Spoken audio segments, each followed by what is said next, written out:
There were home carers in Reading who were not being paid for their travel time. Obviously the practice varied from company to company, and there were some that were much better than others. But this council, as any other council, wasn't able to keep track of the detail of what was happening with every single provider. Improving home care is vital because the carers sustain the most vulnerable people in the community. They're doing a role that requires compassion, requires physical strength, requires the ability to fill in forms, requires flexibility about your hours. So it's a tough job. It's so important that home care workers are paid for their travel time because they have to travel distances between their clients and customers.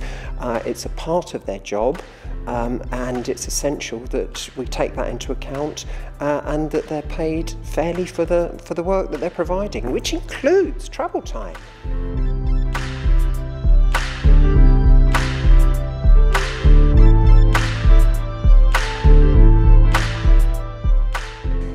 The Ethical Care Charter. The Ethical Care Charter. The Ethical Charter. The UNISON Ethical Care Charter. Okay, well the issue was raised through the local branch. That was the Reading Borough Unison branch at the time. They raised it with managers within the council and with the chief exec within the council, and they also meet regularly with the leader of the council and the deputy leader of the council, so they discussed it in those various different groups. Implementing the UNISON Ethical Care Charter has had quite a big impact in Reading. It's helped our residents who are home care workers, and it's also had an impact, I think, on the way the council works with the providers. But it's also had an impact on residents more widely who feel reassurance that if they or their relatives need home care in the future, the council only works with providers that train, pay and support their staff appropriately. So I think it's had a massive impact. By ensuring that all of our care workers receive the adequate support, training, pay, mileage pay, holiday pay, and obviously the DBS checks and their personal equipment, it makes them feel happy, feel part of a team, and they don't feel let down by the company. They're proud to be working for us at Royal Care. If another branch was thinking of trying to get the Ethical Care Charter implemented in their local authority, I would suggest that they start by raising it with the people they know and see regularly. These might include politicians, they might include officers of the council, whoever the branch meets with regularly to negotiate with.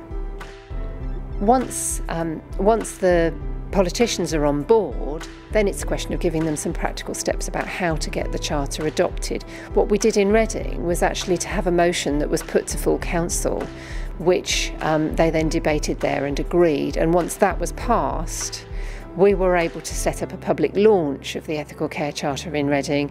We invited the local press, we invited some carers, some service users, and made it into quite a big deal so that they were able to get some publicity out of that. My name is Joanne Lee and I'm a care worker for Royal Care. I think the Ethical Charter is very good because if you get protected, you feel like you're protected. Your company is looking out for your best interests.